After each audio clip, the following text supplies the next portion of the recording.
two clouds were having a chat. "Hey, Nimbus," said Cumulus, "what's the deal with hail?" Nimbus chuckled. "It's like Mother Nature's way of saying, 'Surprise, here's some ice for your drink.'" Cumulus laughed. "Or maybe it's just the sky's version of a snowball fight." Just then, a tiny hailstone fell, bouncing off Nimbus's fluffy head. "Ouch!"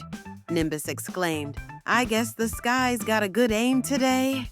Cumulus giggled. "Next time, let's bring helmets."